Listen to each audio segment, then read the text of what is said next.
Kurdistaniye.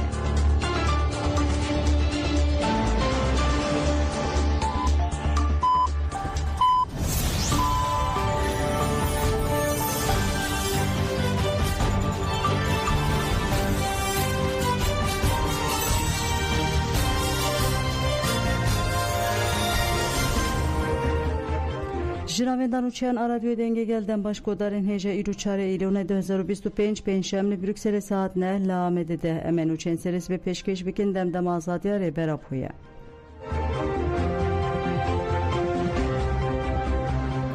Mehmet Durak Karak ku diviya bu were berdan destevî kelepçekirî birin şîna kurêwî.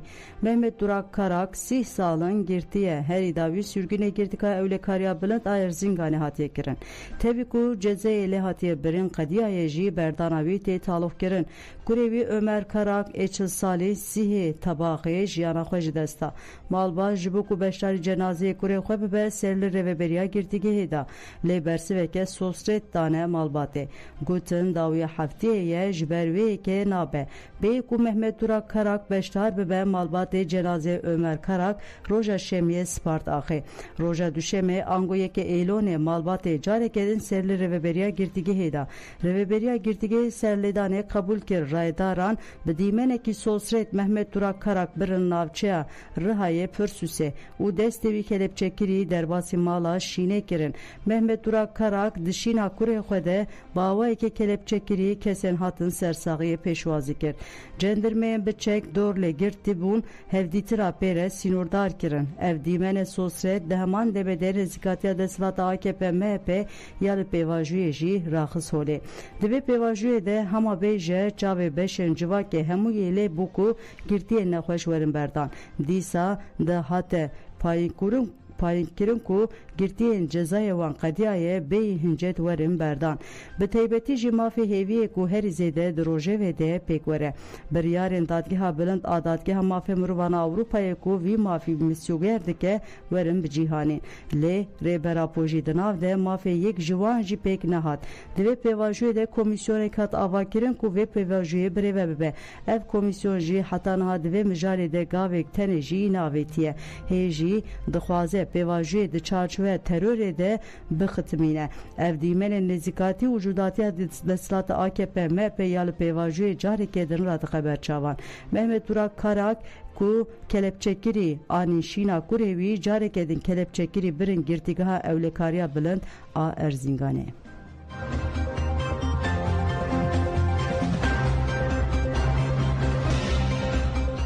Çeteyên Dewleta Tirkiye dagirker îstasyona avê ya Qanaxya ku dikeve Rojavayê Kobanê topbaran kir. Vê carî jî îstasyona avê ya Qanaya bû hedefa çeteyên girêdayî Dewleta Tirk. Çeteyan îstasyona avê vexwarinê ya Qanaya ku dikeve Rojavayê Kobanê damber topan de encamê de tora ceyranê ku pê îstasyona avê dixebite rawastiya ye. Lewma şêniyên herêmê êdî bê avin. Tîmên serrastkirinê yên desteya enerjiyê hewl didin xwe bigihînin îstasyonê û çarêser bikin.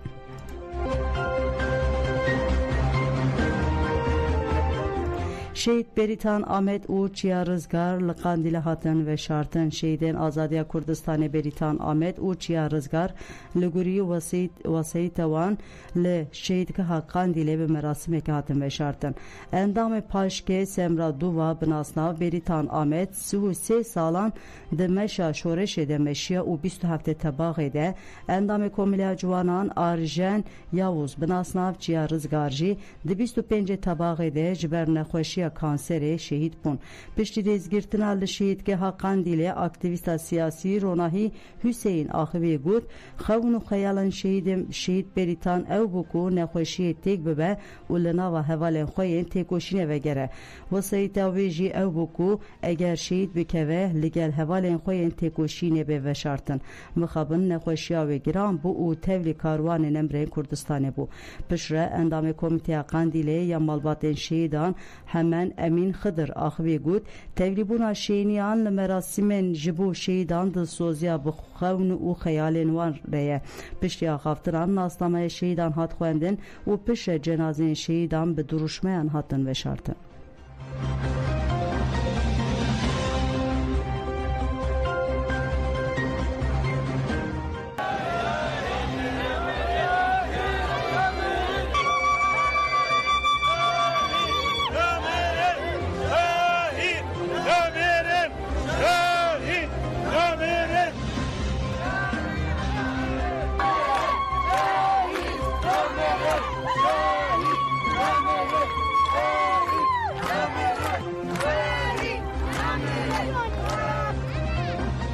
ئەرکی ئینسانی و ئەخلاقی خۆمانی دەزانی کە خاوەنداری لەو شەهیدانە بکەیت چونکە شەهیدان بەڕاستی خاوەنی ڕاستەقینەی ئەمواتن و بۆ کۆمەلگایەکی ئازاد و دیموکراتیک تێکۆشانیان کردووە تا ئەو ڕۆژ و لەو هەدەف و ئامانجەیدا کە ئێوان گیانی خۆیان بە خەتکرد بێگومان ئێمەش دەبێ خۆی تێدا ببینێنەوە چونکە ئەوان هەموو جوانی خۆیان هەموو کەدی خۆیان هەموو ئاوات و ئارەزویان بۆ کە گەلی کورد لەناو ئاشتی و تەبایی و ئازادیدا ژیان بکات و ئێمەش لەسەر هەدەف و فکر و ڕامانی ڕێبەراق و هەموو شەهیدانە بێگومان تێکۆشان دەکەین و دەمەشین و خەباتیوان بەردەوام دەکەین و دەڵێن ڕێگان پڕ ڕێبوار و ڕوحیان شاد بێت.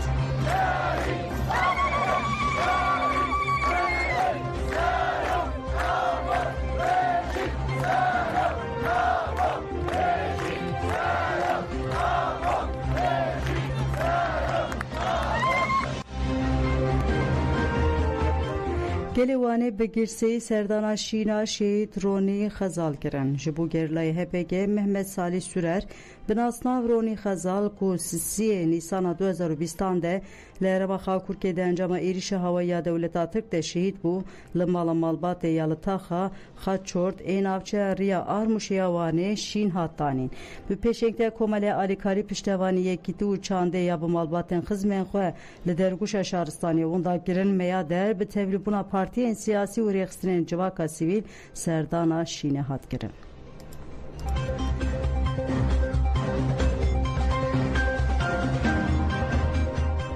چالاکی آزادی جری براپوره لباجار سویسر جنوری 341 هفته پای خواهشت. جی 25 چلی 2021 و هر روزا چهارشنبه اف چالاکی لپیش اوفیسان توین یک بوی تیر داخستن.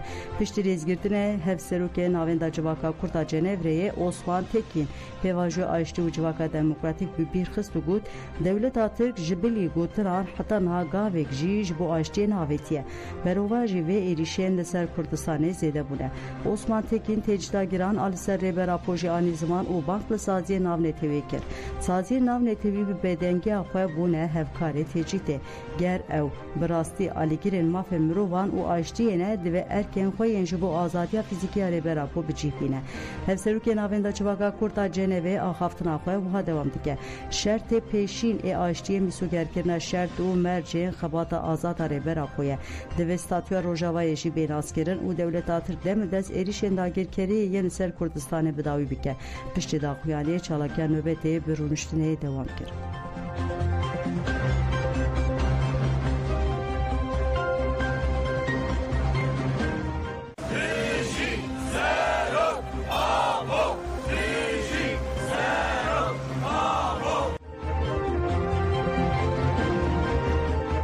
Dem Parti u DPP çun serdana mağduren goleni de rast erişa nijat perest hatibun. Reveberin DPP u Dem Partiyen Ahmede Tevi hevşaredar u parlamenteran nexweşxane çun serdana Orhan Yedikurt goleni de be erişa nijat perest re rubru mabu. Li malbatê guhdarî kirin û derbarê rewşa tenduristê Orhan Yedikurt de ji bijîşkan agahî wergirdin. Wekîla Dem Partiyê Ceylan Akça Çupulo piştî serdanê axivê û derbarê rewşa Orhan Yedikurt de agahî da.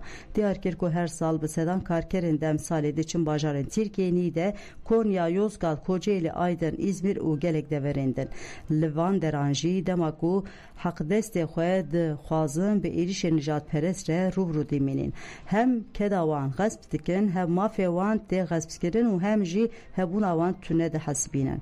Pêre jî derbarê êrişkaran de tulê pirsîn nayê kirin. Ji bo ku hesab bipirsin ew ê bibin şopdarên dozê.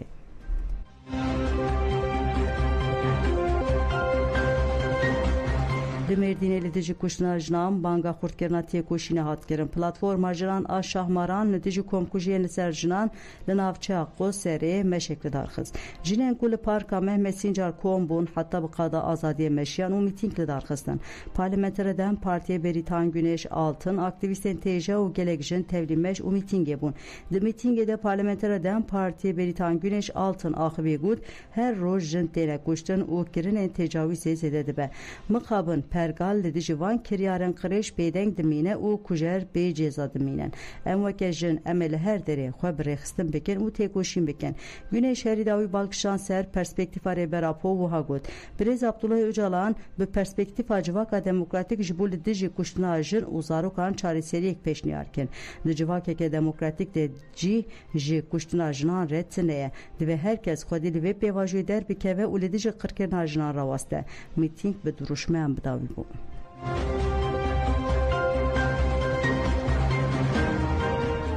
Li Reqeyê 5 çeteyên Daişê hatin kirdin. Navên de ragihandina hêzên ewlekariya Hûnduriya Bakurûşatê Sûriyê têkildar operasyonên li dijî Daişê daxuyaniyek da. Di daxuyaniyê de we hat gotin. Hêzên me yên yekîniyên li dijî terorê bi hevkariya hêzên taybet yên ewlekariya Hundur li gundê Kesratê operasyoneke taybet pêkanî. Ev operasyon piştî êrişa xwekûj ya çeteyên Daişê pêk hat û serkeftî derbas bû. Di encamê de 5 çeteyên ku amadekarî dikirin ku êrişî navendên leşkerî sivîl û saziyên xizmetguzariyê bikin hatin girtin. Navendê çek, cebilxane û amûrên teknîkî ku hatine desteserkirin jî wiha rêz dike. Sê çekên Kaleşnikov, du tifingên nêçîrê, yek demançeyê rastgirî, 380 fîşekên Kaleşnikov tevî 5 malzemeyên amûrên teknîkiyên cîherêng hatine desteserkirin. Navendê got ku hêzên ewlekariya Hundur bi biryarin ku bermahiyên çeteyên Daişê ji holê rakin û ji bo vê jî ew ê bê rawastandin operasyonan bikin.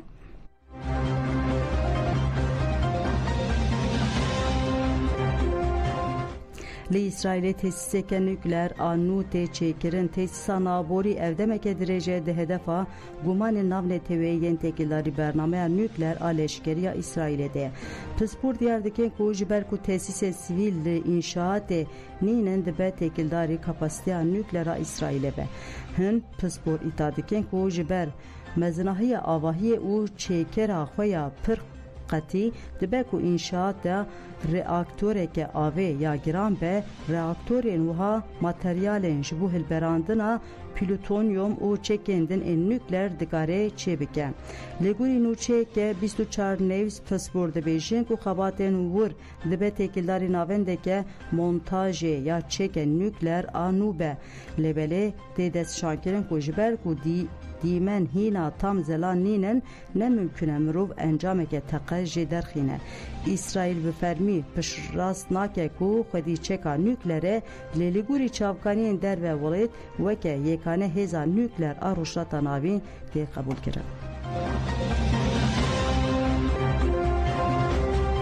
Berê gotan jemen û çên serî sibê pêşkêşkirin ana xatirê we dem baş.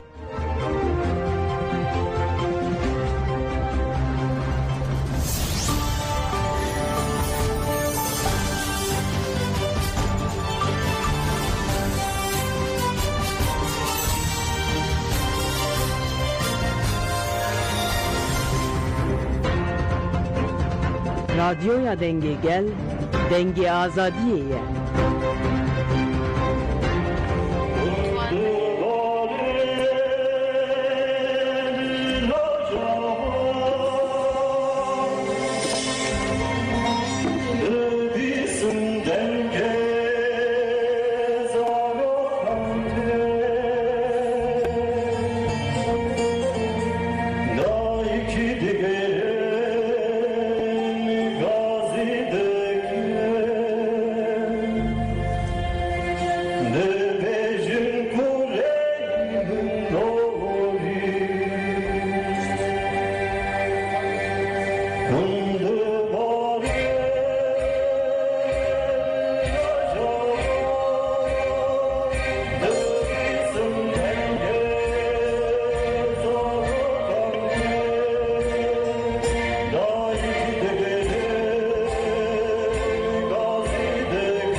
Rojhilata navînde hêzên desthilatdar çiqas bi polîtîkayên qirkirin û perçekirinê bi ser gelan de çûbe jî kesayetên ku dixwazin yekîtiya ava bikin bi timî derketine pêş û jiyana xwe di wexira civaka xwe de feda kirine.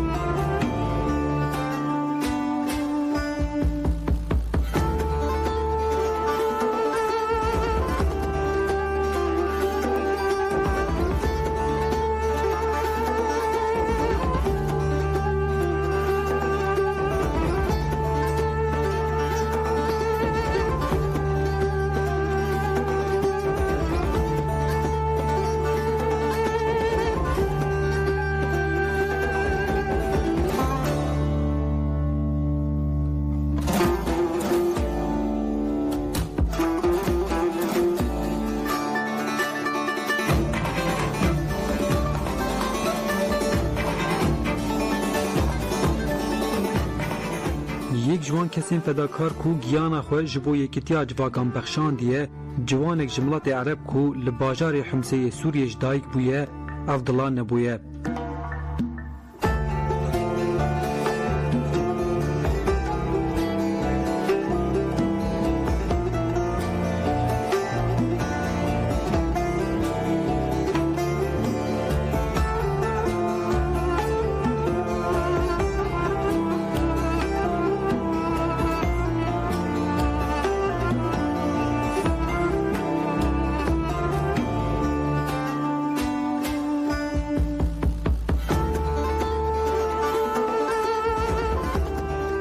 Evdila Nebo bi navê xwe yê tevgerî Mordem Eylûl li bajarê Himseyê Sûriyê di nava malbateke welatperwer de çavên xwe li dinêve dike.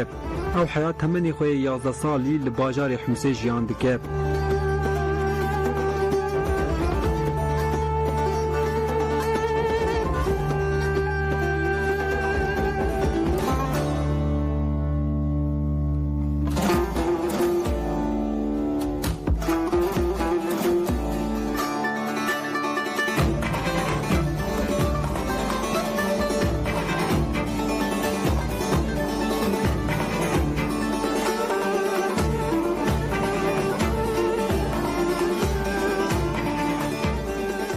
Dema ku biraperînên gel re alûzî mezin dibin, ew bi malbata xwe re berê xwe dide qadên rêveberiya Xweser a Bakur Rojhilatê Sûriyê. Qadên rêveberiya Xweser ji bo malbata Evdila Nebo cihek guncav bû ji bo lêbicihbûnê. Malbata Nebo li bajarê Remelanê yê kantona Hesekê bicih dibin û di nava şoreşa ku bi fikir û ramanên rêberapo pêk hatiye jiyana xwe didomînin.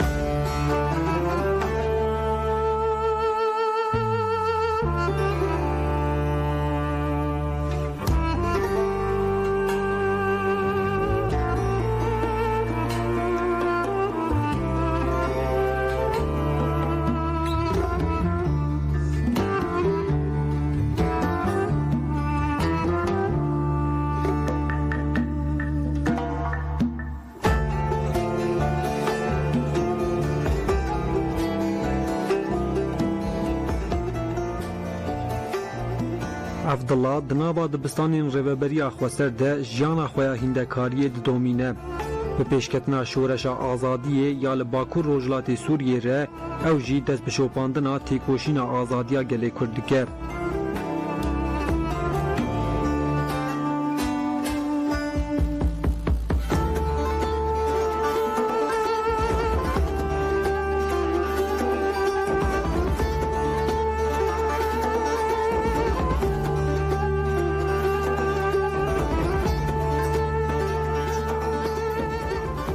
Li hemberî êrişên çete